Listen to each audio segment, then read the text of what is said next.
సామెతలు 17వ అధ్యాయం 10వ వచనం నుంచి ధ్యానించుకోవాలి. కాబట్టి 8వ దాంట్లో కానుక గురించి ఉంది. చాలామంది లోక సంబంధమైన వాళ్ళు అట్లాగా ఫీల్ అవుతూ ఉంటారు. నా దగ్గర డబ్బు ఉంది, నాకు పలుకుబడి ఉంది, మినిస్టర్ లెవెల్లో నేను ఫోన్ చేస్తే ఏదైనా జరిగిస్తా, నీ చేతనం చేసుకో, నా చేతనం చేయమంటే నేను చేసి చూపిస్తా. ఇట్లాంటివన్నీ కూడా లోకంలో ఏదో కొంతకాలం ఉండిపోయే వాటిని చూసుకునే వాళ్ళకి గర్వం అహంకారం కలిగి ఉంటూ ఉంటారనమాట. కాబట్టి దేవుని దగ్గరనే సమస్తం సాధ్యం తప్ప వీటి వల్లే పనులు అయ్యాయి కాదు. అంతకుముందు కూడా మనం ధ్యానించుకున్నాం కదా.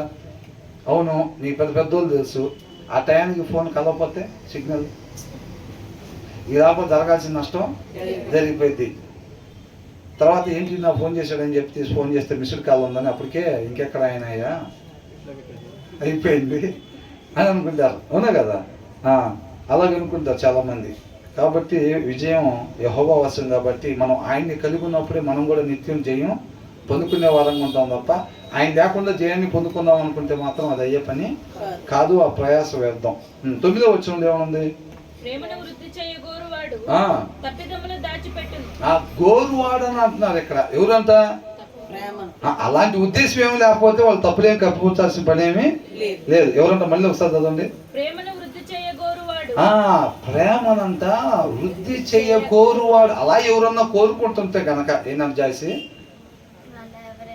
నా సహోదరుడు పట్ల, నా పట్ల, సహోదరి పట్ల, నా పట్ల, మా మధ్యలో ఆ ప్రేమ ఉన్న దేవుడు ఎక్కడైతే 2-3 కూడుకొని ఉంటారో అక్కడ నేను ఉంటాను అంటున్నాడు. వాళ్ళ మధ్యలో ఉండి ఒకళ్ళే సింగిల్గా ప్రార్థన చేస్తే అక్కడ నేను ఉన్నాను కాదు అర్థం.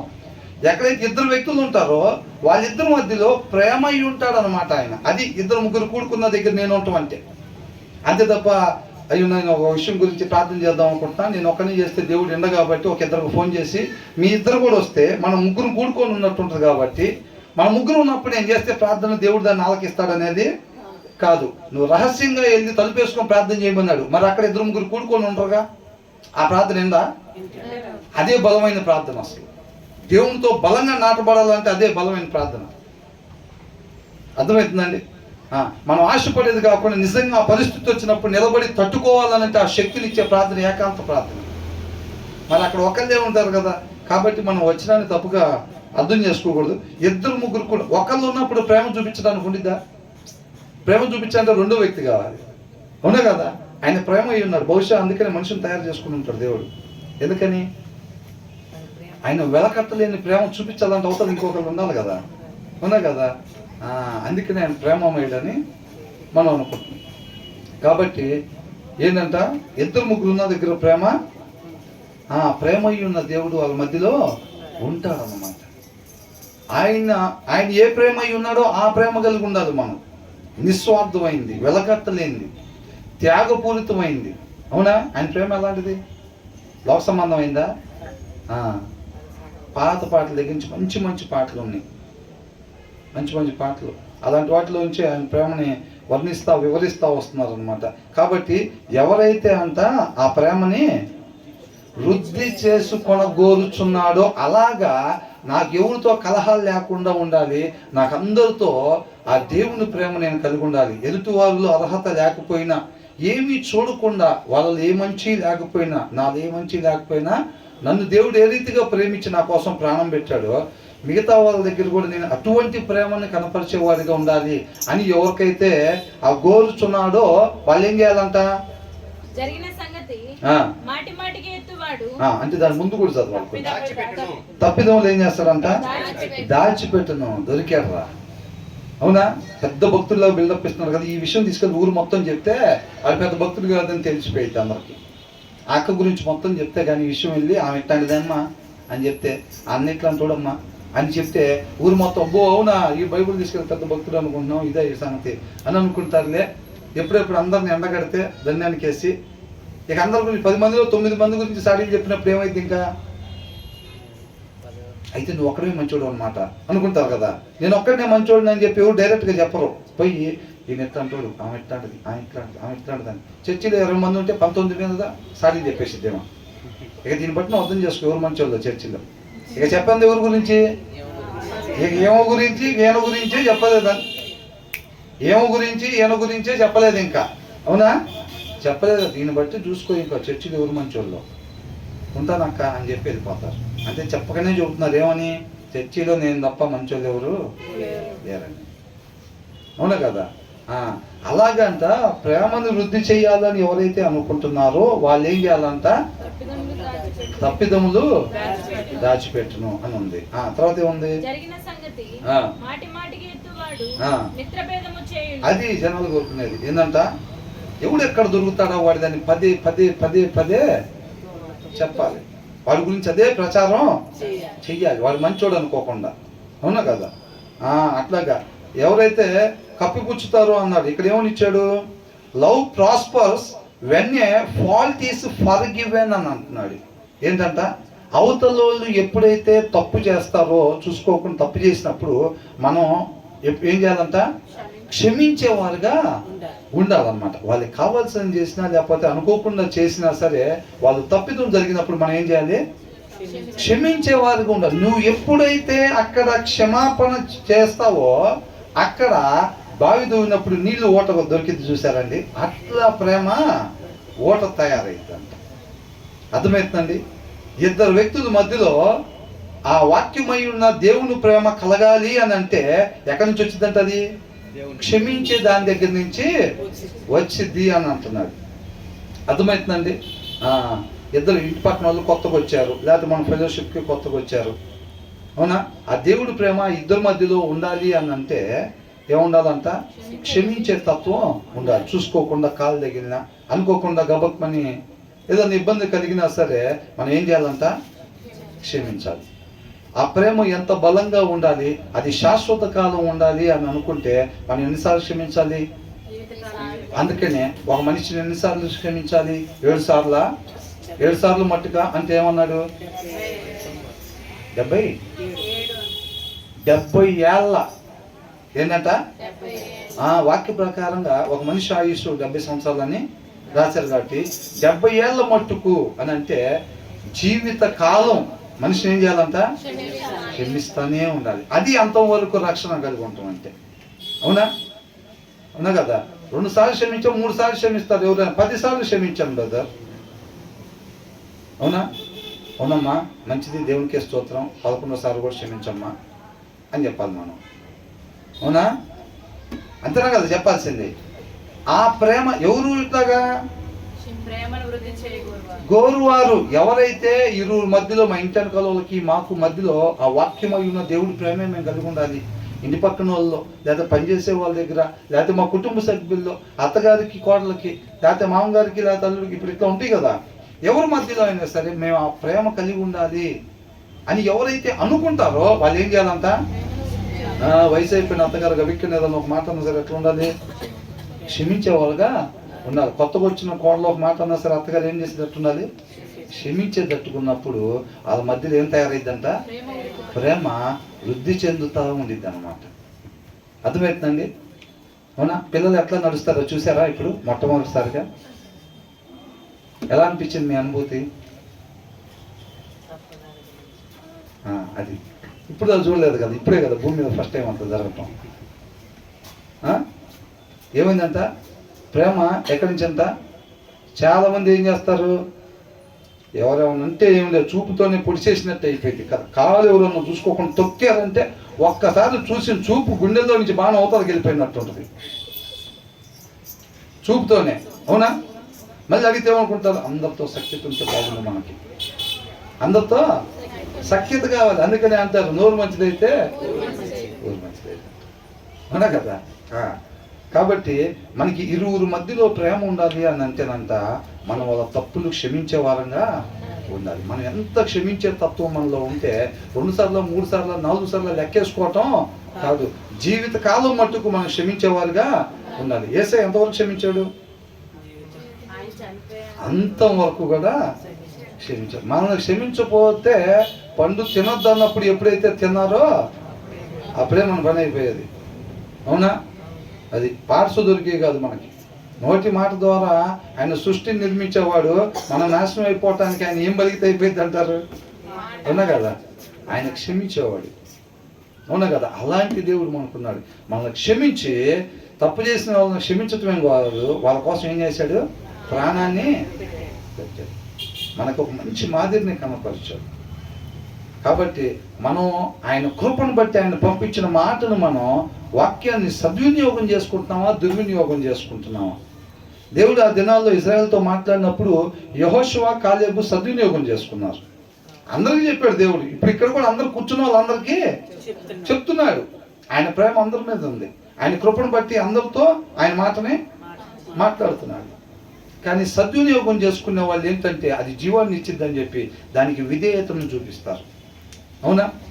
దుర్వినియోగం అంటే వచ్చి ఇక్కడ కూర్చుంటారు, అది వాక్యమే బ్రదర్ అన్నట్టుగా, కానీ మనం మాత్రం ఇంతే ఉండాలి, లేకపోతే లోకు అయిపోతాం. ఏమైపోతారంట? లోకు అయిపోతాం. కాబట్టి వాక్యం అంతే ఉంటుంది, మనం మాత్రం ఇంతే, కొన్ని స్టాండర్డ్స్ మెయింటైన్ చేయాలి మనమైతే అనుకుంటారు. అవునా కదా? వాళ్ళ గురించి తర్వాత వచ్చిన వాళ్ళకి కూడా ఉంది. చాలామంది ఏం చేస్తారు తెలుసండి, వాక్యం వింటానే ఉంటారు సంవత్సరాల తరబడి, కానీ వాళ్ళ స్టాండర్డ్స్ పోగొట్టుకోరు. అర్థమవుతుందా? వాళ్ళు ఎవరు అనేది తర్వాత వచ్చిన వాళ్ళు రాస్తుంది, తర్వాత వచ్చిన వాళ్ళు. అది స్టాండర్డ్స్ కాదు ముఖ్యం, మనం ఎంతగా సబ్మిట్ చేసుకోగలిగితే అంతగా సబ్మిట్ చేసుకోవాలి. అట్లా వినియోగించుకోవాలన్నమాట, సద్వినియోగపరచుకోవాలి. మనం ఆ వాక్యాన్ని మనం ఏంటంట సద్వినియోగం చేసుకోవాలి, దుర్వినియోగం చేసుకోకూడదు. కాబట్టి ఏమంటున్నారు? Love prospers when your fault is forgiven అని. ఎప్పుడైతే మనం ఎదుటి వారిని క్షమించటం మొదలు పెడతామో అప్పుడు మన మధ్యలో ప్రేమ అభివృద్ధి చెందుతూ ఉంటుంది. మనం ఎక్కడుంటే అక్కడ చుట్టూ నీళ్ళ మధ్యలో మనం ఉన్నాం అనుకోండి, ఎలా ఉంటుంది? ఇప్పుడు వాటర్లోకి, ఇప్పుడు చెరువు లేకపోతే ఒక కాలువ ఉందండి, స్విమ్మింగ్ పూల్ ఉంది, స్విమ్మింగ్ పూల్లోకి మనం దిగి మధ్యలో నడుచుకుంటూ వెళ్తే మన చుట్టూ ఎలా ఉంటుంది? మన చుట్టూ వాటర్ ఉంటాయి కదా. మనం ఎప్పుడైతే మనం క్షమించటం నేర్చుకొని, అది ఎక్కడ దొరికింది మనకి? వాక్యమై ఉన్న దేవునిలో దొరికిద్ది. అది మనం ఎప్పుడైతే వాక్యం చదువుతామో మన హృదయంలోకి ఆ వాక్యమై ఉన్న దేవుడు వెళ్తాడు. కాబట్టి ఆ గుణలక్షణం, క్షమించాలనే గుణలక్షణం మనలో నుంచి వచ్చింది. అప్పుడు మనం ఎప్పుడైతే ఆ పని చేస్తున్నామో అది మన చుట్టూ ఎలా ఉంటుందంట? ప్రేమగా మారింది. మన స్విమ్మింగ్ పూల్లో దిగినప్పుడు చుట్టూ వాటర్ ఎలాగైతే ఉంటాయో మనం ఎక్కడికి వెళ్ళినా మన చుట్టూ అలాగ ప్రేమ అలా ఉండిద్ది అన్నమాట. అర్థమవుతుందండి? అలా ఉండాలని ఎవరైతే అనుకుంటున్నారో వాళ్ళు ఏం చేయాలంట? క్షమించేవారుగా ఉండాలి. అప్పుడు చక్కగా ఓట ఎలాగైతే ఉబ్బుకుతా వాటర్ వస్తాయో అలాగ ప్రేమ వృద్ధి చెందుతూ ఉండిద్ది అని అంటున్నాడు. అంతేలే కానీ మనం క్షమించకుండా ప్రేమ వృద్ధి చెందాలని అనుకోవటం అది ఎవరాశ? సోమరాశ. అర్థమవుతుందా? సోమరాశ అన్నమాట. మనం క్షమిస్తూ ఉంటే ప్రేమ వచ్చింది. ఇవాళ పొద్దున మా ఆఫీస్లో ఒక అమ్మాయి 15 కార్డులు తీసుకొచ్చింది, వాగ్దాన కార్డులు తీసుకొచ్చి బోర్లుగా పెట్టి, సార్ మీకోసం కార్డులు తెచ్చాను, ఆఫీస్లో అందరూ తలా ఒకటి ఇచ్చానండి. ఏంటమ్మా అది? చిలక జోస్యమా అన్నా. సార్ అట్లా కాదు సార్, ఆ అమ్మాయి కాలికి నవ్వుతాడు పెట్టుకుని వచ్చింది, పెట్టుకుని వచ్చి కార్డులు చూసి తీసుకోకూడదు సార్, బాగా పెట్టి తీయాలండి. ఆ కార్డులు 15 తీసుకున్నా. ఫస్ట్ చదివా, ఎప్పుడు అమ్మ ఇది వచ్చేదానింది, ఏమో సార్ నాకు తెలియదు అంటుంది. రెండోది చదివా, 3 చదివా, 7 కార్డులు చదివాను. అట్లాగా సార్ నాకు తెలియదు సార్ అవన్నీ అనుకో. ఒక్కటి కూడా ఏం చేస్తే అది వచ్చింది అనేది ఒక్క కార్డులో కూడా రాసి లేదు. అర్థమవుతుందండి? అలాగనమాట. కాబట్టి ఇక్కడ ఏమంటున్నారు? చాలామంది ఆశపడతారు అట్లాగా ఉండాలని చెప్పి. అవునండి, నేను ఉండే దగ్గర చక్కగా ప్రేమ కలిగి ఉండాలని ఆశపడతారు, కానీ ఎవరిని క్షమించకపోతే ఆ అనుకున్న కోరిక అవ్వదన్నమాట.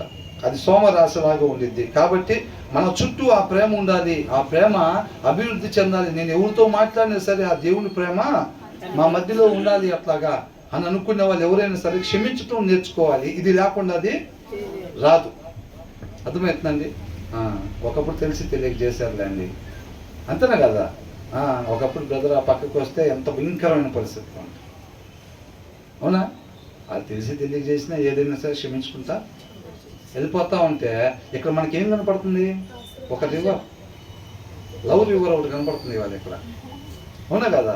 పాండ్, లవ్ పాండ్ కనపడుతుంది. ప్రేమ అది ఎలా తయారైంది? క్షమించుకుంటా వెళ్తా ఉంటే ఇవాళ అది తయారైంది అన్నమాట. అది కాబట్టి తర్వాత ఏమంటున్నారు? బట్ డ్వెల్లింగ్ ఆన్ ఇట్ అని అంటున్నారు. బట్ డ్వెల్లింగ్ ఆన్ ఇట్ అంటే కొంతమంది ఏం చేస్తారు? పదే అదే మాటనే మాట్లాడుతూ ఉంటారు, ఎత్తుతూ ఉంటారు. నువ్వు కూడా మాట్లాడను పోయావా, నీ సంగతి నాకు తెలీదా? మొన్న అట్లా కాదా నువ్వు అనింది? ఏంటంట? నోరెత్తకుండా, నోరెత్తినప్పుడల్లా ఆ మాటను గుర్తు చేస్తా ఉంటే ఏమైంది? ఇక ఆ విషయంలో మనం దొరికిపోయాము, మర్చిపోయా అని అనుకుంటారు. ఇదే మాట్లాడరు. ఇంకా నోరు మీపీయటానికి దాన్ని వాడుతూ ఉంటారు ఆయుధం కింద. నోరు ఎత్తపోతే నీ సంగతి నాకు తెలియదు. అప్పుడు మనం ఇంటికాడ ఉన్నప్పుడు అంటే కాబట్టి మింగేసేస్తారు ఆ మాటలన్నీ. వాళ్ళ మధ్యలో ప్రేమ కొనసాగిద్దా? ఉండదు. పేరుకి భార్య భర్తలు, పేరుకి భార్య భర్తలు. ఇక వెళ్ళాలి కాబట్టి సొసైటీలో విలువ ఉండదు.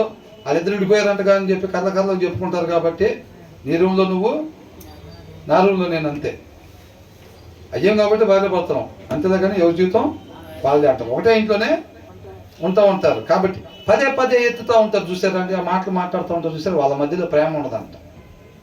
అయితే జనాల్లోకి వచ్చేసరికి ఎట్లా వస్తారు? దగ్గరున్నాడు కొద్దిగా. ఏంటంట? ఇంటికాడికి వెళ్తే ఎవరి రూమ్లో కాళ్ళే వెళ్ళిపోవటం. బయట గుమ్మం దగ్గరికి రాగానే జిప్పు చూసారా, ఇటు నుంచి అటు పోతుంటే ఒక బ్యాగ్ జిప్పు రెండు విడిపోతూ ఉంటాయి. అదే జిప్పు అటు నుంచి ఇటు వస్తుంటే రెండు కలిసిపోతూ ఉంటాయి. వీళ్ళు కూడా ఇంట్లోకి వెళ్ళగానే ఎవరి రూమ్లో కాళ్ళు వెళ్ళిపోతారు. ఇంటి గుమ్మం దగ్గర నుంచి బయటికి రాగానే చక్కగా కలుసుకొని వస్తూ ఉంటారు సొసైటీలో. అవునా కదా? ఏమనుకుంటారు చాలామంది? వాళ్ళు చూడు ఎట్టున్నారు, అల్లా మనం ఉండలేకపోతున్నాం అని అంటారు. ఒక్కసారి తలకాయ లోపల పెట్టి చూసామంటే కిటికీలో నుంచి మేడిపండి చూడు, అట్లా ఉంటాయి పరిస్థితులు చాలా. అవునా కదా? వాళ్ళు మోసం చేసుకునే పరిస్థితి. కాబట్టి పదే పదే దాన్ని చెప్పి అదేం చేసిద్దంట? మిత్రభేదం. వాళ్ళ మధ్యలో ప్రేమ ఉంటుందా? వీళ్ళు ఎక్కడ నోరు తెలిస్తే అక్కడ శత్రుత్వమే. చుట్టాలలో మాటలు ఉండవు సరిగ్గా, చుట్టాల్లో మాటలు ఉండవు, స్నేహితుల్లో మాటలు ఉండవు, ఫెలోషిప్లో మాటలు ఉండవు. మనం ఎక్కడికైనా పోయి ఒక 5 నిమిషాలు కూర్చుందాం అంటే ఖచ్చితంగా వాళ్ళకి మనకు పడదు. ఇక ఎందుకని? ఇక అదే పదే పదే వీళ్ళ దగ్గర పోయి వాళ్ళ గురించి చెప్పటం, వాళ్ళ దగ్గర పోయి వీళ్ళ గురించి చెప్పటం. అట్లా చెప్పే వాళ్ళకి ఏంటంటే ఎక్కడికి పోయినా కానీ శత్రుత్వమే. అవతల బలహీనతలు తెలుసుకొని వాళ్ళని మనం ఎండగట్టే కార్యక్రమాలు చేయకూడదు అన్నమాట. అవునండి? క్షమించేవారుగా ఉండాలి ఎప్పుడు కూడా. అప్పుడే మనం ప్రేమ కలిగి ఉండేవారంగా ఉంటాం. అక్కడ ప్రాస్పరస్ అయ్యింది అనమాట ప్రేమ. తర్వాత ఏమంటున్నారు?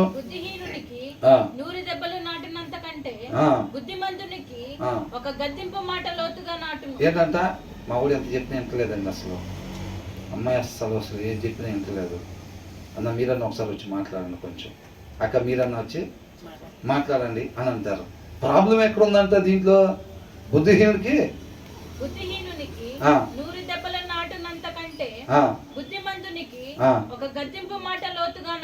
ఎప్పుడు ఎవరికంట? బుద్ధిమంతునికి. అంటే వాడు వింటలేదంటే ఏమి లోపించింది? బుద్ధి లోపించింది. అవునా? అక్కడేమో బుద్ధిహీనుడు. బుద్ధిహీనుడికి ఎన్నంట? 100 దెబ్బలు. యువతలో బుద్ధిమంతుడికి ఒక్క గద్దింపు. దానికన్నా ఇది పనిచేసింది. ఇద్దరు వ్యక్తులే, ఇద్దరు మనుషులే. అక్కడ ఇక్కడ 2 చోట్ల పనిష్మెంట్ ఇస్తున్నారు. ప్రాబ్లం ఎక్కడుందంటే వాడికి ఏమో బుద్ధి లేదంట. ఈయనకు బుద్ధి ఉండటం వల్ల ఒక్క మాటకు సరి చేసుకున్నాడులే, కానీ బుద్ధి లేనోడు 100 దెబ్బలు కొట్టినా కానీ సరి చేసుకోవట్లేదంట. ఎక్కడ ప్రాబ్లం అయిందంట? ఈ వచనం ద్వారా మనం నేర్చుకునేది ఏంటంటే ఇక్కడ వివేకము అని ఉంది. ఏంటంటే a single rebuke does more for a person of understanding అని అన్నాడు. అండర్స్టాండింగ్ అని అంటే వివేకము కలిగి ఉండాలి. ఆ వివేకం కలిగి ఉండేవాడికంట ఒక్క గద్దింపు చాలంట. ఒక్కసారి చెప్తే కొంతమంది పిల్లలు ఎంత చక్కగా వింటారో చూసారా? అవునా కదా? ఒక్కసారి చెప్తే చాలు. నేను చెప్తున్నాక వచ్చేసే నువ్వు అక్కడి నుంచి అని అంటే బయలుదేరి వచ్చేస్తారంటే వాళ్ళు. అది చెయ్యొద్దు అని అంటే చేయకుండా ఉంటారు. ఎవరు? వివేకం కలిగిన వాళ్ళు, బుద్ధి కలిగిన వాళ్ళు, జ్ఞానం కలిగిన వాళ్ళు. అవునా? Of understanding than 100 lashes on the back of A pool అని అంటున్నాడు. దీనికంటే ఒక్క గద్దింపు పనిచేసిద్ది అంట బుద్ధిమంతుడికి. వివేకవంతుడికంట ఒక్క మాట చెప్తే అది పనిచేసిద్ది. కానీ ఈ అవివేకికి, జ్ఞానం లేనోడికి, తెలివి లేనోడికి అంటే ఒక్క మాటలో చెప్పాలంటే హృదయంలో వాక్యం లేని వాడికి. ఇక్కడేమో ఫస్ట్ మాట హృదయంలో వాక్యం ఉన్నవాడికి ఒక్క మాట చెప్తే చాలు, దాని ప్రకారంగా చేస్తాడు. అదే హృదయంలో వాక్యం లేనోడికి ఏంటంట? 100 దెబ్బలు కొట్టిన దానికన్నా మెన్షన్ చేశారు అక్కడ. హృదయంలో వాక్యం కలిగిన వాడికంటే ఒక్క మాట చెప్తే దాన్ని పరిగణలోకి తీసుకొని దాన్ని క్రియారూపకంగా చేస్తాడు. ఏదైతే వద్దు అంటే అది చేయకుండా ఉండటం క్రియ. అవునా? చేయమని ఒక్కసారి చెప్తే అది చేయటం క్రియ. అవునా కదా? కాబట్టి హృదయంలో వాక్యం కలిగిన వాడికి ఒక్కసారి చెప్తే దాన్ని ఇంప్లిమెంట్ చేస్తాడు ఆ పిల్లోడు, లేకపోతే ఆ పాప. హృదయంలో వాక్యం లేదనుకోండి, ఎన్నిసార్లు చెప్పి చెప్పి ఇలా నోరు నొప్పి పుట్టుతుంది తప్ప వాళ్ళు మాత్రం వినరు. అట్లా అయిపోతూ ఉంటారు పిల్లలు చాలామంది. అవునా? దానికి ఏంటంటే కారణం హృదయంలో వాక్యం లేకపోవటం, వివేకం లేకపోవటం వల్ల అట్లా అవుతుందనంట. అది ఎక్కడ దొరికిద్ది? దేవుని వాక్యంలో దొరికిద్ది. ప్రతి వచనం కూడా మనకి ఎటు చూపించింది? హృదయంలో వాక్యం ఉండాలి. మన జీవితంలో మనం ముందుకి కొనసాగాలి అని అంటే మనిషి దేని ద్వారా కొనసాగుతాడంట? హృదయంలో వాక్యం వేసుకొని ఈ బండిని వాడాలి, నడిపించాలి. అప్పుడే రైట్ వేలో దేనికోసం వచ్చిందో, మనం అసలు దేనికోసం సృష్టింపబడ్డామో ఒక్కొక్కరికి ఒక్కొక్క పర్పస్ ఉంటుంది కదా. ఆ ఉద్దేశం ఎవరికి తెలుసు? వాక్యమై ఉన్న దేవునికే తెలుసు. మనం సృష్టించిన ఆయనకే మన స్టీరింగ్ అప్పచెప్పాము అనుకోండి, ఆయన కరెక్ట్ అడ్రస్కి కరెక్ట్ రోడ్లో తీసుకెళ్తాడు. అవునా కదా? కాబట్టి అడ్రస్ తెలిసిన ఆయనకి మన జీవితం మీద అధికారం ఇచ్చామనంటే ఆయన అప్పుడు మనం దేనికోసం వచ్చాం, ఎవరెవరితో మాట్లాడాలి, ఎక్కడెక్కడ ఏ ఆత్మకార్యం జరిగించాలి, మనం ఎవరెవరికి ఒక మంచి మాదిరిని కనపరచాలో దేవుడు ఆ దిశగా వాక్యమై ఉన్న దేవుడు మన హృదయంలో ఎప్పుడైతే పెడతామో, ఆయిల్ పోస్తామో, పెట్రోల్ కార్కి పెట్రోల్ పోసినట్టుగా, డీజిల్ కార్కి డీజిల్ పోసినట్టుగా మనిషికి వాక్యం ఎప్పుడైతే పోస్తామో అడ్రస్ తెలిసిన వాక్యమైన దేవుడికి. కాబట్టి ఆయన చక్కగా ఏ టైంలో మనం ఎటు వెళ్ళిపోవాలి, ఎలా ఎలా ఉండాలి, ఎక్కడ స్టాప్ అయిపోవాలి, మనం చక్కగా ఆయన నడిపిస్తాడు. ఆయనకి మార్గం తెలిసినవాడు. ఎట్టబడితే యాక్సిడెంట్లు చేసేవాడు కాదు ఆయన. నెంబర్ 1గా డ్రైవింగ్ వచ్చిన ఆయన. మనం నడపన పోయామంటే జరిగితే యాక్సిడెంట్లు, చెయ్యి కాలు రెండు చేతులతో రోడ్డు మీదకి వచ్చినప్పుడు చేయి తీసి ఇంటికి పంపిస్తూ ఉంటాం ఒక్కొక్కసారి. అవునా? ఒకసారి నేను హైదరాబాద్ ఎట్టగా జాబ్ చేస్తా వెళ్తా ఉంటే పాపం తాగుబోతాడు. ఓ పార్క్ ఉంది, ఆ పార్క్ పక్కన ఇద్దరు కాలేజీకి పోయి వచ్చారు అనుకుంటా. తర్వాత హాస్టల్లో ఉండే పిల్లలు ఇద్దరు కలిసి నైట్ డ్రెస్లు వేసుకొని వచ్చి నడుచుకుంటూ పోతున్నారు రోడ్డు పక్కన. నేను అది కొద్దిగా వెనకాల వెళ్తాను. నా పక్క నుంచి ఒకడు తాగేసి వచ్చి ఇట్ట ఇట్ట ఇట్ట వెళ్ళిపోతున్నాడు. వరుసనే వెళ్ళిపోయా కాలసంలో దూరిపోయాడు బండి వేసుకొని. వాళ్ళిద్దరు పాపం అటు తిరిగి నడుచుకుంటూ వెళ్తాను. వెనక వచ్చేవాడు తెలియదు. నేను అలా కొంచెం దూరంలో ఉన్నాను కదా, నా పక్క నుంచి వెళ్ళిపోయాడు. ఇట్లాగా ఇలా ఇలా వెళ్ళిపోయి కాలసంలో నుంచి దూరిపోయాడు స్పీడ్గా. అది ఎంత దెబ్బ తగిలి ఉంటాయి. అవునా?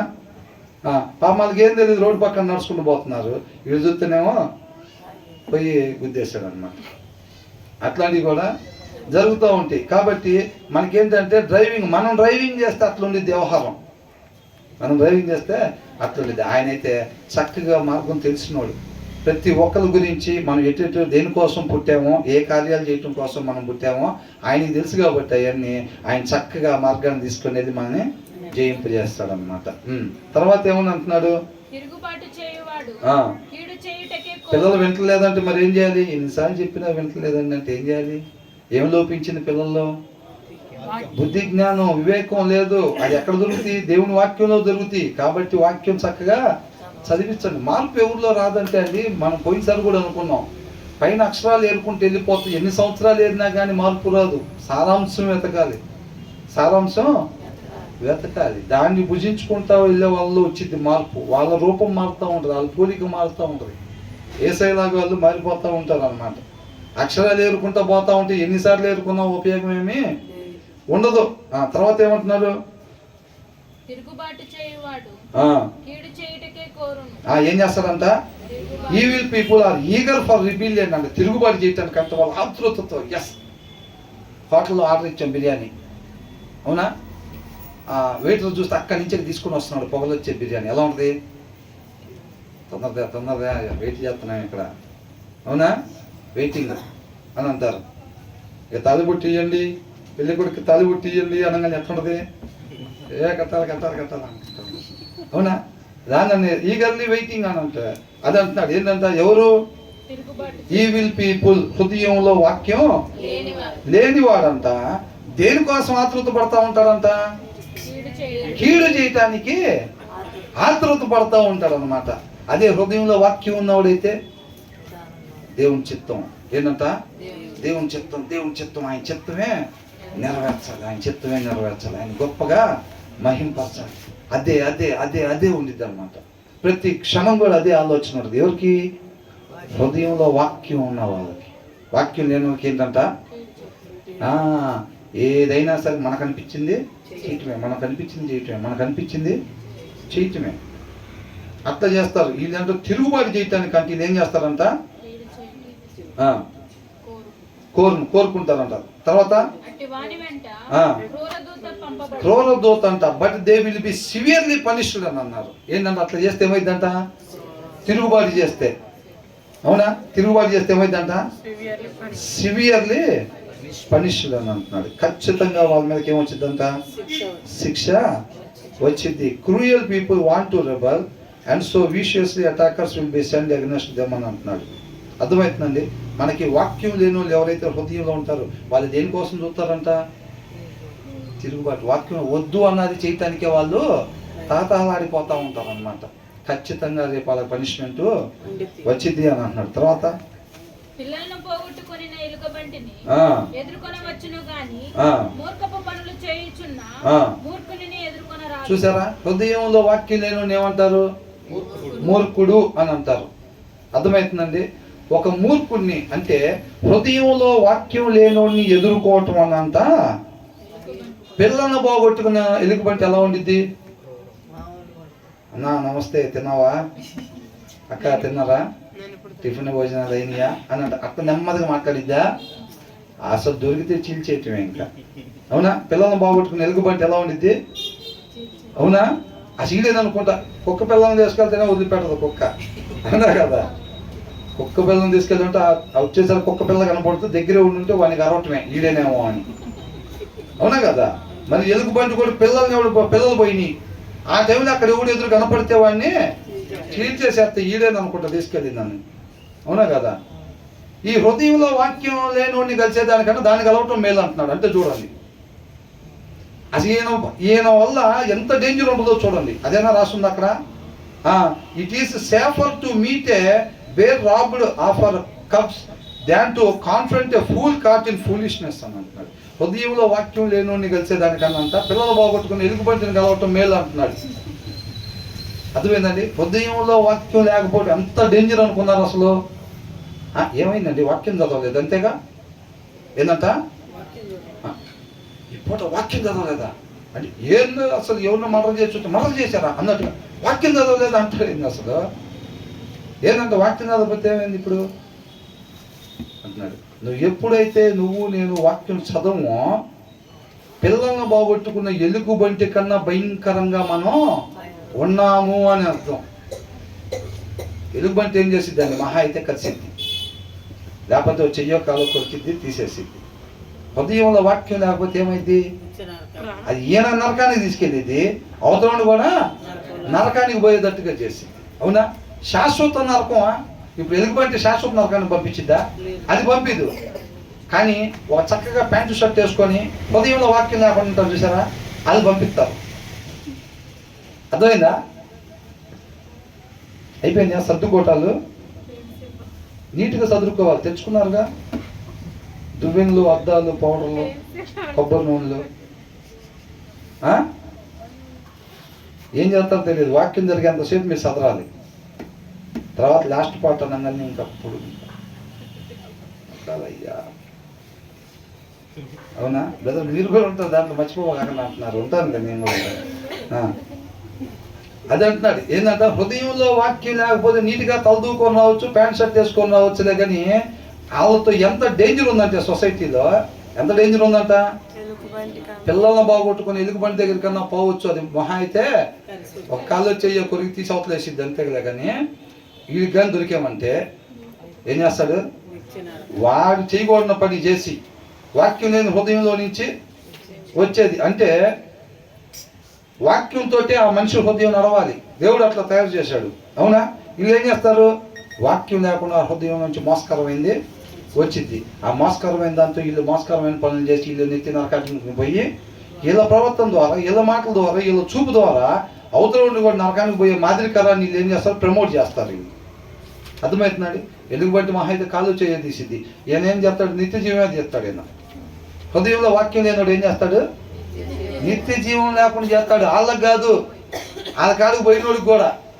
అంతేనా కదా? అట్లా చేస్తారు అన్నమాట. అంత డేంజర్ కొంచెం. చూడండి ఎట్లా అనుకుంటాం. మనం అనుకుంటాం ఏమైందండి, మేము దొంగతనం చేసామా, ఎవరినన్ను కొట్టామా, ఎవరినన్ను తిట్టామా, వాక్యం చదవలేదు అంతే. అర్థమవుతుందండి? వాక్యం చదవడం వల్ల బొమ్మ ఒకసారి గీయండి అని అంటే, అబ్బాయి బొమ్మ గీయండి, అమ్మాయి బొమ్మ గీయండి కాదు. ఏంటంట? వాక్యం చదవనోడు ఎట్లా ఉంటాడో ఒకసారి బొమ్మ గీయండి అని అంటే, ఎలుగుబంటి కన్నా భయంకరమైన రూపం మనం అక్కడ గీయాలి. ఎవరిది అంటే ఏం చెప్పాలి? ఒకవేళ ఆ రోజు నువ్వు చదవకపోతే వాక్యం అది నీ బొమ్మే అనాలి. పట్టుకున్నారా వాళ్ళు? ఎలా ఉందిరో బొమ్మ అంటే, ఇంత వరస్ట్గా ఉంది, ఎవరి బొమ్మలో బాబు అంటే వాక్యం చదివేవాళ్ళంటే చదవలేదే అంటే నీ బొమ్మే అది అనాలి. ఎమ్మటే చక్క పట్టుకుంటారు లేదా? అది వాస్తవం. అది అవునా కదా? అక్క ఎవరి బొమ్మ అదంటే నీ బొమ్మ ఎలా ఉంది, ఎట్లా బాగానే గీసానా అని అంటే ఇంకొంటుంది చూడండి. ఇంకా అక్కడ అవతార కూడా పనికిరాదు. అవతార తిరిగి కూడా అంత కలెక్షన్ ఉండదు. సెంటర్లో బస్సులు లారీలు అన్నీ ఆగాల్సిందే. అవునా కదా? వాస్తవానికి అట్లా మనం చెప్పేది కాదండి. వాళ్ళంత భయంకరులని రాస్తుంది అక్కడ, అంత భయంకరులని రాస్తుంది. నిజంగానే మనం అనుకుంటే వాక్యం చదవకపోతే ఏమైందండి, రేపు చదువుతాంగా, రేపు చదువుతాం కదండి. ఇవాళ నువ్వు ఎక్కడెక్కడికి పోతావో ఆ ప్లేసులో అంత భయంకరమైన నాశనం జరిగింది. సిస్టర్కి వాటర్ ఆ ఏరియాలో ఈ హృదయంలో వాక్యం లేని వాళ్ళు ఎక్కడెక్కడికైతే పోతారో, వాళ్ళ ఆఫీస్కి వెళ్తారో, పొలం పనికి వెళ్తారో, ఇంటి దగ్గరే ఉంటారో, ఇంటి పక్కన వాళ్ళు ఇంటికి వెళ్తారో, ఒకవేళ డైరెక్ట్గా చర్చికే వస్తారు చెప్పలేం. వాక్యం చదవకుండా చర్చికి వచ్చిన వాళ్ళు ఏం చేస్తారు? ఏం చేస్తారండి? వాక్యం లేని వాడు ఎక్కడికి పోయినా చేయకూడని పనులే చేస్తారు. అవునా కదా? మరి చర్చికి వచ్చి వెనకాల కూర్చొని ఆలయాలను చూస్తూ ఉండేది ఎవరు? వాక్యం లేనివాడే, హృదయంలో వాక్యం లేనివాడే. బ్రహ్మాండంగా జీవం కలిగించే వాక్యం జరుగుతూనే ఉంటుంది. వీడు తొమ్మిది ఆలయం చూస్తూనే ఉంటాడు. అవునా కదా? ప్లేస్ కాదు ముఖ్యం, హృదయంలో వాక్యం లేకపోతే ఎక్కడైనా అంతే. అంత భయంకరులు అన్నమాట. దావీదు ఎలా ఉన్నాడు? అంతకుముందు కోట మీదకి వెళ్ళకుండా, అంటే హృదయంలో వాక్యం కలిగినప్పుడు దావీదు బొమ్మ గీయమంటే ఏసై బొమ్మలాగా గీయచ్చు. ఆ కోట మీద దావీదు బొమ్మ గీయమంటే ఇందాక అనుకోలా అంతే. దావీదు గారు పిలుస్తున్నారు, రమ్మన్నారు అనగానే ఏమంటే బట్టలు చావుని తీసుకెళ్ళారు. అమ్మో దావీదయ్య గారు అని ఆడికి వెళ్ళేసరికి ఎట్లా ఉన్నాడు? ఇలాగే ఉన్నాడు. అలాగా పిల్లలను బాగొట్టుకున్న ఎలుగుబంటి కన్నా భయంకరంగా ఉన్నాడు అక్కడికి వెళ్ళేసరికి. అవునా కదా? అది కాబట్టి హృదయంలో వాక్యం లేకపోతే ఎవరైనా అంతే ఉంటారు. కాబట్టి అలాగా ఉండకూడదు అనమాట. అంత భయంకరం. హృదయంలో వాక్యం లేకపోవటం అనేది ఒక మనిషికి అంత భయంకరమైన స్థితిని తెలియపరుస్తూ ఉంది. అంత నష్టం చేకూరిద్ది అనమాట. ఎంత నష్టం? అంత నష్టం చేకూరిద్ది. పొద్దుగూకులు తప్పు చేసి ప్రభా క్షమించు, పొద్దుగూకులు తప్పు చేసి. అవునా కదా? ఇప్పుడు మన హృదయంలో వాక్యం లేకుండా ఆ రోజు మనం చేసిన అన్ని బుక్లో రాసేస్తారా రాయరా? కంపల్సరీగా రాసేస్తారు. ఎవరు సాయంత్రం మోకాలు ఎత్తి అంటే ఎరేజర్తో తుడిపినట్టేగా పొద్దునే మన ఇష్టం వచ్చినట్టు రైట్ వన్ బుక్లో రాసుకొని సాయంత్రం మోకాలు వేస్తారు. మొత్తం మీ చేతులతో మీరే దొరపాల్సి వచ్చింది. ఏంటంట? చాలామంది అదే పొద్దునంతా ఇష్టం వచ్చినట్టు తిరగటం, సాయంత్రం మోకాలు ప్రభా అనేక తప్పులు చేసాను క్షమించిన ఆయన, మొత్తం దులిపేసే ప్రభా, ఎరేజర్ తీసుకొని రాసింది మొత్తం మోకాలు వేసే కదా, మళ్ళీ రేపు పొద్దున ఫ్రెష్గా అదే పేరుతో రాసుకుందావు. కానీ ఆ ఆలోచన ఎప్పుడైతే నీకు ఉండిద్దో ఇవాళ ఏది తుడిపినా చెరగదు అక్కడ. ఎవరు తొడపరు. అర్థమవుతుందా? ఎవరు ప్రార్థన ఆలకిస్తాడంట దేవుడు? నీతిమంతుడు. ఇక మీద నేను ఎప్పుడు ఆ స్థితిలో ఉండకూడదు, నన్ను అక్కడి నుంచి విడుదలని దయచేయమని హృదయపూర్వకంగా ఎవరైతే కోరుకుంటారో వాళ్ళ ప్రార్థన దేవుడు ఆలకిస్తాడు. అప్పుడు నిజంగానే దుడిచేస్తారు. అవన్నీ దేవుడు పట్టించుకొని అంటున్నాడు. అంతకుముందు మీరు చేసిన ఏ కూడా నేను పట్టించుకున్నాను అది అని అంటున్నాడు. అలా ఆలోచన కలగకుండా ఇవాటి వరకు తుడిపే ప్రభువా క్షమాపణ కోరుకుంటున్నాను, లేదా ఈ వారం అంతా చేసిన వాటికి క్షమాపణలు కోరుకుంటున్నాను నేను, మళ్ళీ ఈ వారం ఫ్రెష్గా స్టార్ట్ చేసి చేస్తాను, వాటిని మళ్ళీ ఆదివారం తుడిపేద్దులే అన్న మైండ్ సెట్లో మనం ఉంటే కనుక ఒక అక్షరం కూడా తుడపబడదు. మనం మోకాలు చేయొచ్చు, లేకపోతే కింద పడి బాధలో పడుకొని ప్రార్థన చేయొచ్చులే, కానీ ఏది కూడా ఆలకించబడదు. అవునా? తర్వాత ఏమంటున్నారు?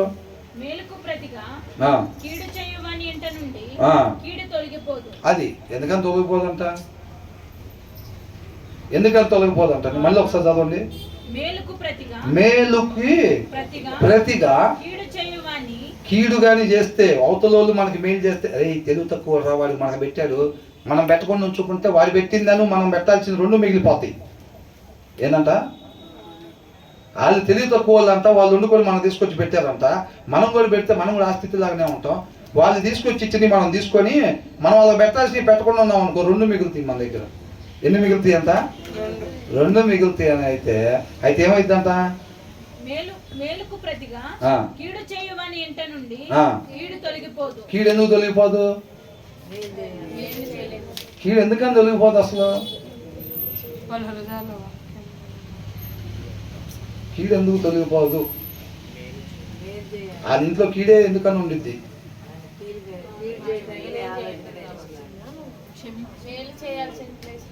అసంత బలంగా వాళ్ళ ఇంట్లో కీడునే ఎవరు ఉంచుతున్నారు? అది ఇంట్లో నుంచి కీడు పోకుండా దేవుడే చూసుకుంటాడు. ఎవరంతా అది అంటున్నాడు. ఎవరన్నా చేయగలగలంటే ఆయనే చేయాలంటే. ఆయన తలుపేస్తే తీసేవాళ్ళు ఎవరు? నేనైతే మీరు తీయొచ్చు, మీరైతే తలుపు నేను తీయొచ్చులే, కానీ ఆయన వేసాడంటే మన అందరం కలిసి లాగినా రాదు. అవునా కదా? కాబట్టి ఏమంటున్నాడు? మేలుకి ప్రతిగా ఒకళ్ళు మనకి మేలు చేసినప్పుడు కానీ మనం వాళ్ళకి కీడు చేసామనంటే ఆ ఇంత నుంచి కీడు బయటకు పోకుండా అది అక్కడే ఉండేటట్టుగా దేవుడే చేస్తాడు. అర్థమవుతుందండి?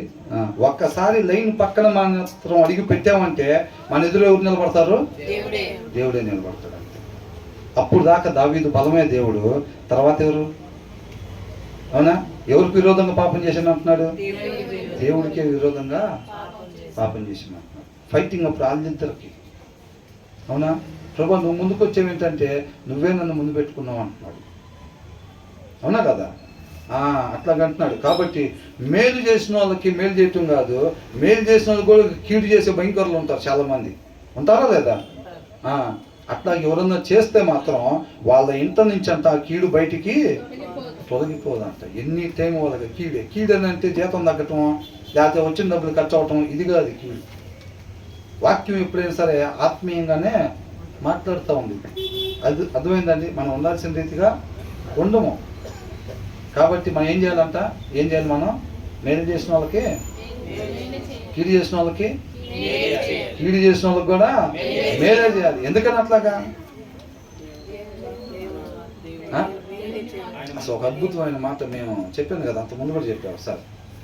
గోవా వాళ్ళు వస్తుంటే ఎక్కడో కొండల మీద ప్రయాణం చేస్తే ఈ వాక్యాన్ని ధ్యానించుకుంటూ వచ్చాం బ్రదర్ వాళ్ళు మేము. అర్థమవుతుందండి? కీర్తనకారుడంట ఆయన హృదయంలో వాక్యాన్ని అనుసరించటమే ఆయన జీవిత విధానంగా ఉండేటట్టుగా సెట్టింగ్స్లోకి వెళ్ళి ఆ బటను కాల్స్ టు సిమ్1 అనేది మనం సెట్టింగ్స్లో పెట్టామనుకోండి, ఇక ఎవరు ఫోన్ చేసినా సరే దేనికి వెళ్ళింది? సిమ్1. ఆయన హృదయంలో అంట వాక్యాన్ని అనుసరించటమే జీవిత విధానంగా అట్లా సెట్ చేసుకున్నాడు. అందుకని ప్రతి క్రైస్తవుడు జీవితం ఎలా ఉండాలి? మేలు చేసిన వాళ్ళకి ఏం చేయాలి? మేలు చేయాలి. కీడు చేసిన వాళ్ళకి మేలే చేయాలి. అంటే వాళ్ళ దగ్గర ఎలా ఉంది సెట్టింగ్స్లో? మేలు మాత్రమే చేసేవాళ్ళుగా. అవునా? ఆ వాక్యమై ఉన్న దేవుళ్ళలో వీళ్ళు నాటపడ్డారు కాబట్టి వీళ్ళు మేలు మాత్రమే చేసేవారుగా ఉంటారన్నమాట. తర్వాత ఏమంటున్నారు? కలహారంభం ఏందంట? నీటి గట్టున కలహారమ్మ. స్టార్టింగ్ గొడవ నువ్వు స్టార్ట్ చేయబాక, దాన్ని స్టార్టింగ్లోనే. అంటే నీటి గట్టు మీద ఓట అంటే ఏం జరిగిద్ది? ఏమైంది? ఇప్పుడు గట్టి కట్టారండి నీళ్ళు రాకుండా, దానికి బెజ్జం పడింది అనుకోండి, ఏమైంది? అమ్మయ్య ట్యాబ్లో నీళ్ళు వస్తున్నాయి, ఎక్కడ తాగుదాం అనుకుంటారా? నువ్వు కొద్దిసేపు ఉండి ఆడ తాగుతూ ఉండేసరికి ఆ బెజ్జం పెద్దదయ్యి ఆ డ్యామ్ పగిలిపోవటం కూడా జరిగి మొత్తం నీళ్ళండి మీద పడతాయి. గొడవ అంతా అట్లాంటిదంతా. చిన్నదేగా ఒక ఇంటికి పట్టుకుని లాగుదామని చెప్పి ఊరకనే పని చేసుకునే భార్యను కల్పించామనుకునే ఊరకనే అంటున్నారు. కానీ పని చేసుకునే భార్యనే లేకపోతే వర్క్ చేసుకునే భర్తనే కల్పించామనుకోండి, పోయి ఏమైంది? పెద్ద గొడవ చిలికి గాలివాని వాళ్ళ అమ్మోళ్ళు మీ అమ్మోళ్ళు తీరా చూతా ఊళ్ళో పెద్ద మనుషులు పెద్ద గొడవ అయింది అసలు. అవునా? అదే అందరు తీసుకురండి, అవి తీసుకొచ్చి ఈ కొచ్చి చెమ్ములు చాట్లు అద్దం పెట్టండి. ఇక అద్దం పెట్టినా ఏమనదు, మొత్తం వాగంతా ఊరి మీద పడి దేవుడు ఏం చేయలేరు. ఇక అందరూ కొట్టకపోయి ఆడ వెళ్తారో కూడా తెలీదు. కాబట్టి ఊరినే బాగున్నా కాదు మట్టి గడ్డలు బీకి దాడు బెజ్జంగా తయారు చేసామంటే మాత్రం మనం ఊరు మొత్తాన్ని మంచిది. మేము ఏదో స్కూల్కి పోయి యానివర్సరీ అయితే అందరూ స్కూల్ ముందు స్టేజ్లు బెలూన్ సంగతి పోతే పెద్ద ఉలిపి బ్యాచ్ లాగా మేమేం వెనక నుంచి పోయేసరికి పెద్ద తేనెతెట్టు ఉంది అక్కడ. అదే నువ్వు రాయి ఎక్కడ దాకెత్తా అక్కడ దాకెత్తా అది ఇది అని చెప్పి అందరం కలిసి 4-5 రాళ్ళు తీసుకొని ఇస్త్రీ తేనెతెట్టును కొడితే అప్పుడే వాడు ఎవడో డ్రామాకి డ్రెస్ మార్చుకుందామని అది 3వ ఫ్లోర్లో తేనెతెట్టు పక్కన గదిలో వాడు ఆ డ్రెస్ మార్చుకుంటున్నాడు డ్రామాకి. మేము కింద నుంచి 3 ఫ్లోర్ల దగ్గర రాయి కొట్టాం కానీ ఆ తేనెతెట్టు ఈగలన్నీ లేచారు. పక్కన ఉన్న వాడిని తగులుకున్నాయి. అయ్యంతా వాడికి 3వ ఫ్లోర్ నుంచి పరిగెత్తుకుంటూ వస్తున్నాడు మెట్లు దిగి గబగబా. మేము రాళ్ళతో కొట్టి భలే కొట్టామని చెప్పి మేము ఆ గ్రౌండ్ ఫ్లోర్లోకి వెళ్ళగానే వాడు మెట్లు దిగి వస్తున్నాడు మొత్తం ఏగలేసుకొని వస్తుంటే అరే పారిపోతాను అనుకొని అదే పాపంలో ఒక్కడ వెళ్ళాడిపోతున్నాడు అంటే మనకు తెలియదు దాని కెపాసిటీ దాని పవర్ ఏంటో మనకే తెలియదు. అప్పుడు పెద్ద తేనెతెట్టు అంటే కొండ తేనెతెట్టు అంటారు చూసారా అది. ఇంకా చూడండి ఇంకా అక్కడికి వెళ్ళే లోపలే పాప అది ఒక్కడే అల్లాడిపోతున్నాడు అని చెప్పి ఏదో మనం తరంగానే మన ఇంటికి ఒక్కలాగా పారిపోతాయి అన్నట్టుగా తెలియక పోయి అందరం ఇట్లా గనంగానే ఒక్కొక్క దారిని పట్టుకున్నాడు. ఇంకా అందరు చుట్టూ తలా కొని పరిగెడుతున్నాయి. ఇంకా అసలు కొడితే ఇంత వాసిపోతుంది ఒక్కొక్కరికి. ఈ చెయ్యి మీద కొడితే తలా బొబ్బలాగా ఇంత వాసిపోతుంది. అది కొండ తేనెతెట్టు మనకు తెలియదు దాని పవర్. అసలు ఫస్ట్ టైం అప్పుడే చూడటం. అసలు ఇంకా పరిగెట్టి ఇసుకలో దూరినా వదిలిపెడతలేదు, ఈ కింద పడేలాట వదిలిపెడతలేదు. అస్సలు మామూలుగా ఒక్కొక్కరికి అయితే ఇక్కడ కంటి దగ్గర కుట్టింది మా ఫ్రెండ్కి, ఒకటికి నాకేమో చెయ్యి దగ్గర కుట్టింది. అసలు సిస్టర్స్ స్కూల్ అది ఓ పెద్ద సిస్టర్ సిస్టర్ని చెప్పకూడదని బయటకు చేయాలని చెప్తుంటే నేనే అంతా ఉంటాను వాక్యం పక్కన పెట్టి ఇది అంతా అయిపోతుంది. సరే వదిలేండి అదంతా ఎందుకులే కానీ. కాబట్టి మనం అట్లా కదిలించకూడదు అది చెప్తున్నాడు. అది కలహం రేపేదని తెలిసినప్పుడు ఏంటంట the beginning of the strife is like letting out water అని అంటున్నాడు. అర్థమవుతుందండి. గొడవ స్టార్ట్ అయ్యేటట్టుగా చేయకూడదు. ఈ మాట మాట్లాడితే గొడవ ఇద్దరు బాబు ఇంట్లో అనుకున్నప్పుడు మనం మాట్లాడకూడదు. నోరు ఉంది కదా అని ఏది పడుతుంది మాట్లాడకూడదు. మాట్లాడితే ఏమైతుందంటే అయ్యా ఇంత పెద్ద గొడవ అయితే అనుకోలేదు, సూట్ కేసు తీసుకుని ఇప్పుడు వెళ్ళిపోతాను అంటుంది. ఏంటంట ఏం చూస్తున్నాం స్విచ్ ఆఫ్ చేసి వెళ్ళిపోయాడు. పొద్దున సాయంత్రం అయిపోయింది. ఇప్పుడు చీకట్లో ఒక్కళ్ళు మేము ఉండాలి. ఆయన అనవసరం గందించాం.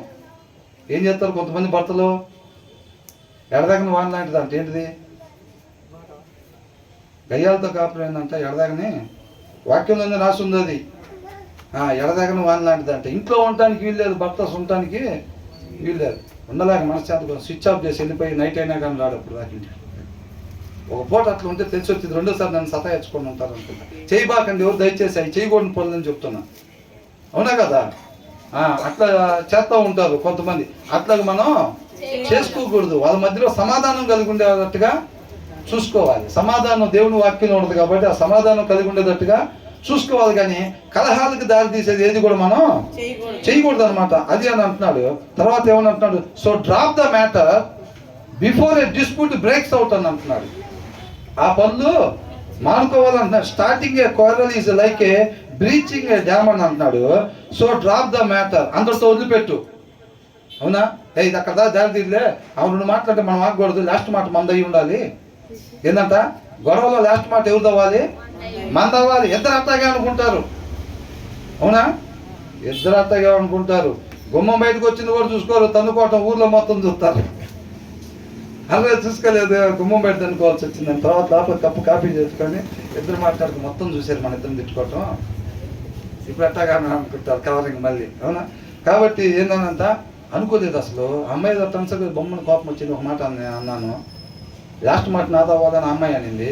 నువ్వు అనుకుంటే నేను అనుకున్నాను అని చెప్పి నేను ఇంకో మాట అన్నాను. అది కాస్త చిలికి గాలివాన్ అయింది. ఆ గాలివాన్ వచ్చి మొత్తాన్ని కొంపంతా ముంచిద్ది. కాబట్టి జ్ఞానం కలిగి ఉండాలి. ఆ కలహాలు లేకుండా ఉన్నట్టు హృదయం వాక్యం ఉంటే ఏంటి ఇక్కడ ఉందని చెప్పి ఏదో యూట్యూబ్లో పెట్టారు. ఒక పెద్ద బొమ్మ ఉండి ఒక రెడ్ బటన్ ఒకటి ఉంది, ఎల్లో బొమ్మ పెట్టి. ఆ రెడ్ బటన్ ఆ పూస బేకంగానే బొమ్మ అంతా పడిపోయింది కింద. అదే కాబట్టి అలాంటి కలహాలు మనం పెట్టుకోకూడదు. కలహాలు మన దగ్గర లేకుండా ఉండాలి అని అంటే మన సమాధానం కలిగి ఉండాలి. ఒకరినొకరు క్షమించుకుంటా ఆ ప్రేమను వృద్ధి చేసుకోవాలి. అవునా కదా.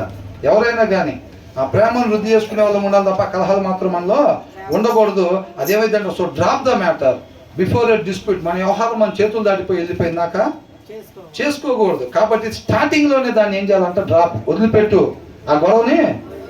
అయితే అయింది లాస్ట్ మాట ఉంది. ఏం చేయాలంట వాక్యాన్ని అనుసరిస్తే జీవం కలిగిద్దని అంటున్నాడు. అవునా కదా.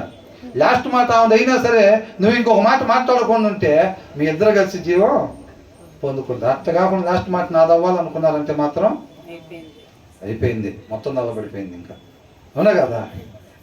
అట్లాగైద్ది నన్ను తర్వాత వచ్చినవి ఏంటంట అయిపోయింది. దాన్ని వివాదము అధికము కాక మునిపే దాన్ని విడిచిపెట్టుము. ఏం చేయాలంట? ఆయన చేయాల్సింది నేను చేశాడు, నేను చేయకుండా ఉండను అనేదిగా వద్దు, పంతానికి పోకూడదు అని అన్నాడు. ఎప్పుడైతే ఈ వాక్యం గుర్తొచ్చిందో ఇమ్మీడియట్ గా నువ్వు అసలు కాము అయిపోవాలి. పరిస్థితి ఏదైనా కానీ లాస్ట్ దెబ్బ ఆమెది అయి ఉండొచ్చు, లాస్ట్ మాట ఆమెది అయి ఉండొచ్చు, నువ్వు ఇంకా ఏదన్నా చేయగలిగి ఉండొచ్చు, అయినా సరే ఏమి చేయకుండా మౌనం ఉండదా. భార్యను కొడతాం గొప్ప, కొట్టుకుని ఉంటాం గొప్ప? కొడతాం ఏముంది, ఎవరైనా కొడతారు. అవునా? ఉదయంలో వాక్యం లేని వాళ్ళు కూడా కొట్టగలిగినా నువ్వు కొట్టకుండా ఉండటమే గొప్ప. అది కదా గొప్ప. అవునా? భార్యనే కానీ పుసిక్మని అయితే అవ్వచ్చు, కట్నం తెస్తే తేవచ్చు, ఒక మాట అంతం ఏముంది, వాళ్ళ నాన్న లేడు, మా నాన్న ఫోన్ చేస్తే అమ్మితే వస్తాడు అయితే అవ్వచ్చు కాక, అయినా సరే నువ్వు మాట అనుకుని ఉండటమే గొప్ప భార్యకి. అంతేనా కదా? మనం చేయగలిగి ఉండి కూడా చేయకుండా ఉండటమే మంచిదన్నమాట. అది తర్వాత ఏమన్నాడు? నిర్దోషులని తీర్పు తీర్చువాడు, నీతిమంతులు దోషులని తీర్పు తీర్చువాడు. ఇప్పుడు ఇందాక ఒక మాట మనం చూసిన దాంట్లో ఎన్నో వచ్చిన అది ఈ ఎలుగుబంటి దాని గురించి మాట్లాడాము కదా, 12వ వచనం. పిల్లలను పోగొట్టుకున్న ఎలుగుబంటిని ఎదుర్కొనవచ్చును గాని మూర్ఖపు పనులు చేయుచున్న మూర్ఖుని ఎదుర్కొనరాదు. అక్కడ ఒక మాట ఏమని మాట్లాడారంటే, a bear robbed of her cubs is far less dangerous. పిల్లలను పోగొట్టుకున్న ఎలుగుబంటి వల్ల చాలా తక్కువ ప్రమాదం ఉండిద్ది. ఎవరికన్నా అంటే దానే స్టబ్బార్న్ ఫూల్ అని అన్నారు. స్టబ్బార్న్ ఫూల్ అని అంటే తన అభిప్రాయాన్ని మార్చుకోవటానికి ఇష్టపడని వాళ్ళు అని అర్థమవుతుందండి. ఆ విషయంలో నేను ఇలా ఉంటాను. చాలామంది సంవత్సరాల తరబడి వాక్యాలు వింటూ ఉంటారు, కాకపోతే చాలా మార్చుకోకుండా అలాగే ఉంటారు. చాలా సంవత్సరాల నుంచి వాక్యం వింటూ ఉంటారు, కానీ వాళ్ళ పద్ధతులు మారు, వాళ్ళకి అహంకారం తగ్గదు, వాళ్ళ మాట తీరు మారదు, ఎదుటివారి పట్ల వాళ్ళకున్న ఉద్దేశాలు మారు. వాక్యం అట్లా చెప్పొచ్చేమో కానీ అయినా నువ్వు వేరు, నేను వేరు, మా స్థాయి వేరు, మీ స్థాయి వేరు, నా ఆత్మీయత వేరు, నీ ఆత్మీయత వేరు. థర్మోమీటర్ లాంటిది ఉంటే కావాలంటే చూసుకో, నీ స్పిరిచువల్ లైఫ్ ఏందో చూడు. నిన్నగా మొన్న తీసుకున్నావు బాప్తిసం, అదే థర్మోమీటర్ పెట్టి నా దగ్గర చెక్ చేసి చూడు. ఏందనుకుంటున్నావు? నువ్వు నేను సమానం కాదు. ఒకటే ఫెలోషిప్కి వచ్చినంత మాత్రం నువ్వు నేను సమానం అనుకుంటున్నావా? పక్కపక్కన కూర్చున్నంత మాత్రాన నువ్వు నేను ఆత్మీయత ఒకటే అనుకుంటున్నావా? నాకనేది ఒక వాల్యూ ఉంది అక్కడ అనుకుంటారు. చూసారండి, ఇవన్నీ ఉంటాయి కదా. అది నా చదువు వేరు, నీ చదువు వేరు, నా స్టేటస్ వేరు, నీ స్టేటస్ వేరు, ఇవన్నీ ఉంటాయి చూసారా. అవి మార్చుకోవటానికి ఇష్టపడిన వాళ్ళని స్టబ్బాన్ అని అంటున్నారు. అర్థమవుతుందండి? పిల్లలు పోగొట్టుకున్న ఎలుగుబంటిన దగ్గర కన్నా మనం పోయిన తక్కువ ప్రమాదమే ఉంటుంది. కానీ ఇలాగ అభిప్రాయాలు మార్చుకోకుండా వాక్యాన్ని వెంటనే ఉంటారులే కానీ వాళ్ళు మార్పు చెందకుండా ఉంటారు చూసారా. అది వాక్యమై ఉన్న దేవుడు చెప్పినా అది సత్యం అని తెలిసినా సరే వాళ్ళు దాన్ని మార్చుకోకుండా ఉంటారు చూసారా. మార్చుకోవడానికి ఇష్టపడరు. వాళ్ళ దగ్గర ఉన్నాయి కొన్ని హాళ్ళు డేంజర్ అంటున్నారు. పిల్లలను పోగొట్టుకున్న ఎలుగుబంటి కన్నా అంటే వీళ్ళు భయంకరమైన ఏంటి అక్క అట్లా ఉంది ఏంటి, అన్న ఎట్లా ఏంటి, ఎప్పటి నుంచో వస్తున్నారు కదా వాళ్ళే ఏంటి అట్లా మాట్లాడుతున్నారు అని అంటే వాళ్ళంతా ఈ కోవ చెందిన వాళ్ళు అనమాట. అర్థమవుతుందండి? కొన్ని నెలల తరబడి, కొన్ని సంవత్సరాల తరబడి వాళ్ళు మందిరానికి వస్తున్న వాళ్ళే ఏంటి అలా మాట్లాడిద్ది, ఏంటి ఆయన అట్లా మాట్లాడతాడు ఏంటి, అసలు వాళ్ళు మాటల తీరులో కానీ దీంట్లో అసలు వాక్యం కనపడతలేదుగా అని అంటే వాళ్ళు వాక్యం వింటూనే ఉంటారు. ఒక వర్షిప్ కూడా మానుకోకుండా వస్తారు, కానీ వాళ్ళ అభిప్రాయాలు మార్చుకోవటానికి వాళ్ళు ఇష్టపడని వాళ్ళు. వాక్యమై ఉన్న దేవుడే, మనిషి ఉండాల్సిన విధానమే చెప్పబడుతుంది, అయినా సరే వీళ్ళు ఇష్టపడరు అన్నమాట. ఆయన స్వస్థపరిచేవాడే, స్థిరపరిచేవాడే. ఇప్పుడు నువ్వు నేను ఇష్టపడి డోర్లు ఓపెన్ చేస్తే మనం ఇష్టపడం కదా, అవునా కదా? ఆయన సీరియల్ మానిపించలేడా? రోజు వస్తూనే ఉంటాం, సీరియల్ చూస్తూనే ఉంటాం. ఎందుకు? ఆయన చేయగలిగిన సమర్థుడే. నువ్వు నేను ఇష్టపడాలి కదా మానుకోవటానికి. ఇష్టపడితే దావీదు ఇష్టపడ్డాడు. దావీదు ఆ పాప స్థితిలో లేకుండా, ఆయన పాపం లేకుండా ఆయన దగ్గర ఉండాలని చెప్పి ఆయన నిజంగా ఇష్టపడి కోరుకున్నాడు. తలుపులు తీశాడు కాబట్టి దేవుడు కార్యం చేసి జయాన్ని ఇచ్చాడు దాని మీద. అదేంటి చిన్న బలహీనత, గుట్కాలు వేసి మానుకోలేకపోతున్నాను అంటారు. సిగరెట్లు తాగుతా మానుకోలేకపోతున్నాను, చిన్న సీసా తాగి మానుకోలేకపోతున్నాను అంటున్నారు.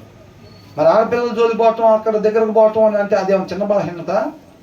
మరి ఎట్లా మానుకున్నాడు?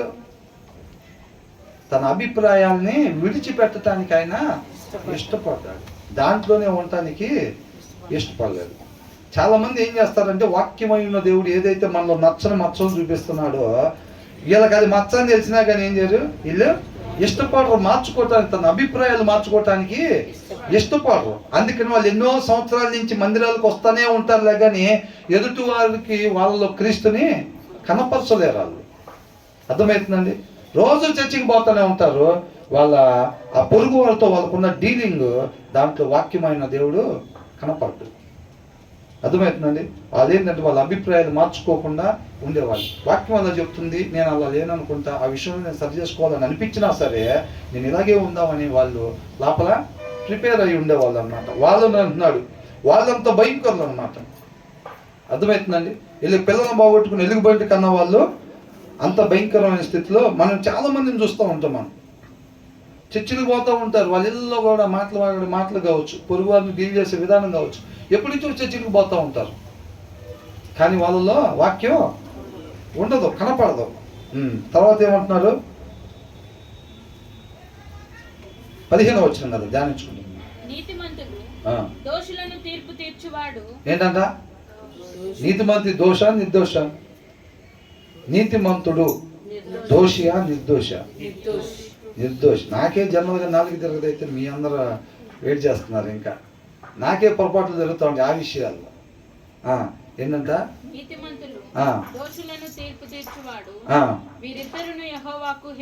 ఒకరి గురించే చెప్పారా లేకపోతే ఫస్ట్ నుంచి మళ్ళీ చదవండి ఒకసారి. దుష్టులంతా దుష్టుడు అని అంటే దోష నిర్దోష? దుష్టుడు హృదయంలో వాక్యం లేనోడు దోష నిర్దోష? దోషి. ఆయనంతా ఈయన నిర్దోషి అని చెప్పి ఆయన. ఇంకా నీతిమంతుడు దోష నిర్దోష?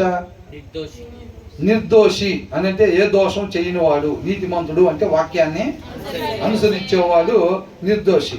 ఆయన పట్టుకొని దోషి అని చెప్పటం, వాళ్ళిద్దరిని కూడా దేవుడు ఏం చేయడంట? తర్వాత ఏమనుంది? యెహోవాకు హేయులు.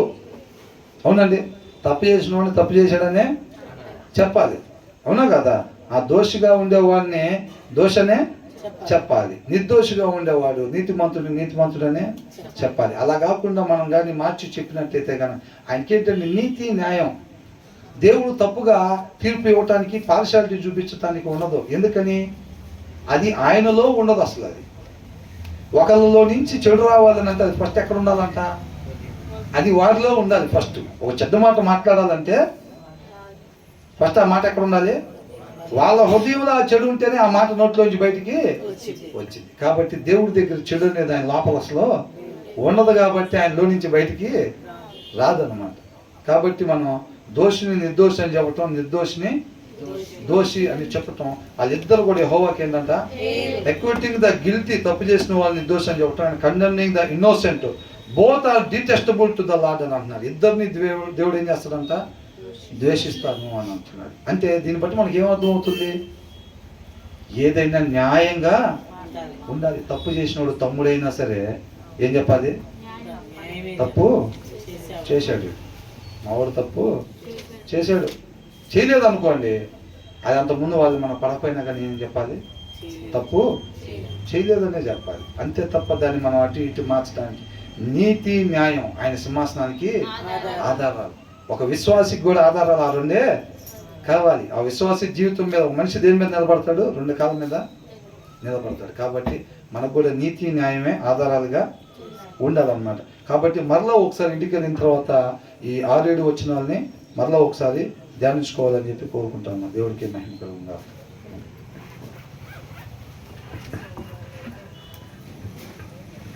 Praise the lord. హల్లెలూయా.